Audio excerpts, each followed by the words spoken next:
starting having a couple of hot flashes at night that were waking me up. I said, there's no way I live like that.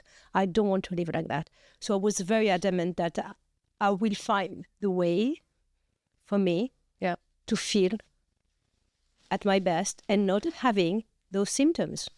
And I did it. And I don't have any hot flashes. That's amazing. Yeah. Because I feel like that's one of the biggest symptoms that can really break down a woman's confidence. Yeah, and I did it through diet and lifestyle modification. And it works.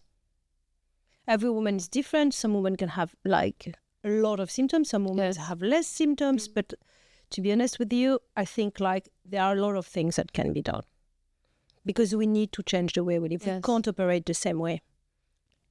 Not at all, right? And what about yours, Sabrina? Tell us about yours. Yeah, so I feel like I've started my perimenopause journey. Maybe I really couldn't say because some of the symptoms are so subtle, but it could be a year ago.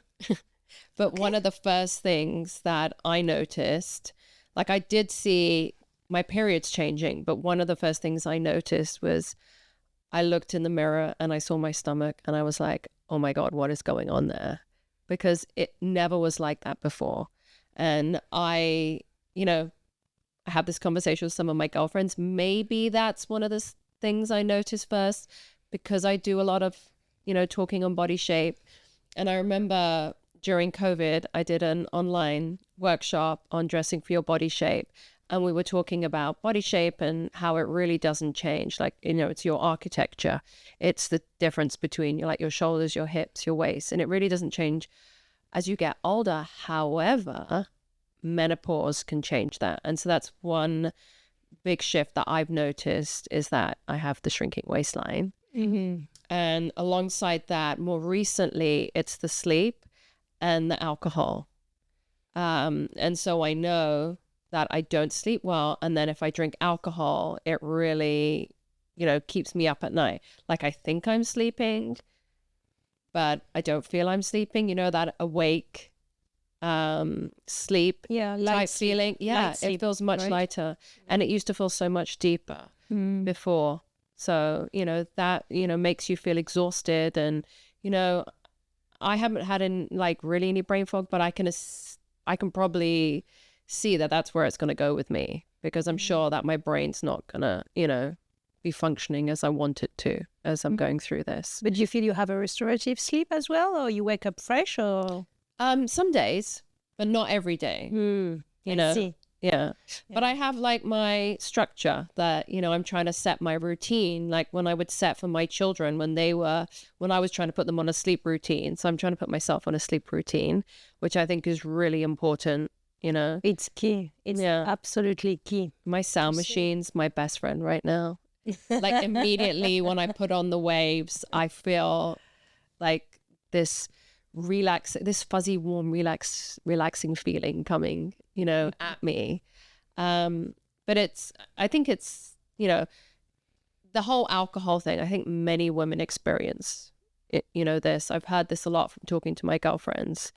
It's quite common, yes. Yeah. I will explain in different episodes why that happens. Definitely, we'll get through it. But it's like you need to make a choice. Like it's the drink or the sleep. Yeah, of course, because it stops you from sleeping, right? It does. And it can make you feel so tired and so not yourself. Yeah. Right? Yes. And definitely. So, we will talk about it more in details later, right? Well, one thing I've done is because I am struggling a little bit, Sandra is the, functional practitioner. So she's taken my bloods and, we're going to talk more about how, I can, just help with the effects of perimenopause and just get ahead of it. How to optimize your health and to feel better, not getting, not to get deeper into all those symptoms, right? Because menopause lasts for 10 years. And I think women don't know. I mean, menopause is a state where you don't have your period for 12 months. Yes. So before reaching that state, you have at least 10 years where you're going to reach that moment where you don't have your period anymore.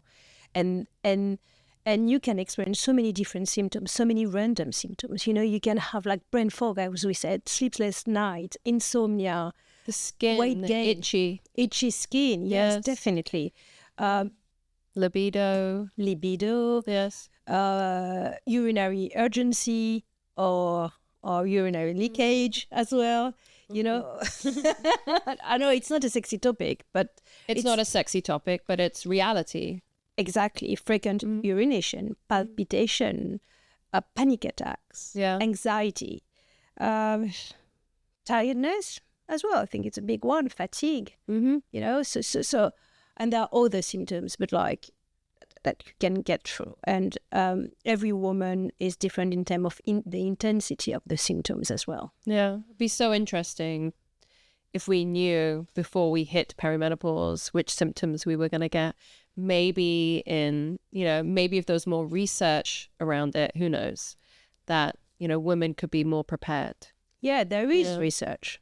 There is a lot of research about it, but it's about bringing that knowledge to women. Yeah, which hasn't been done so far. Exactly. Yeah, but I'm glad we're having the conversations.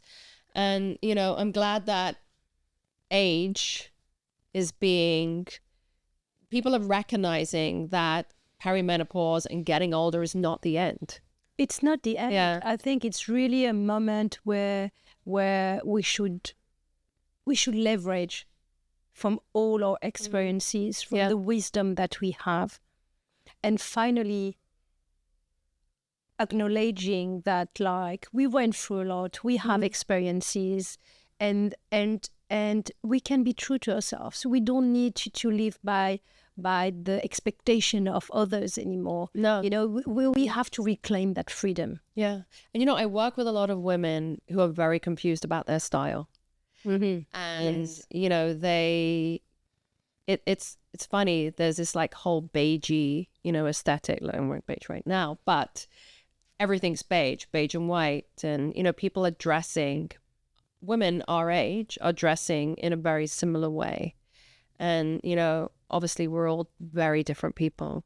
And so for my, you know, one of my biggest challenges is helping people figure out their style so they can feel authentic. And one thing I've noticed in a lot of women that I've been working with is that they're embracing more color.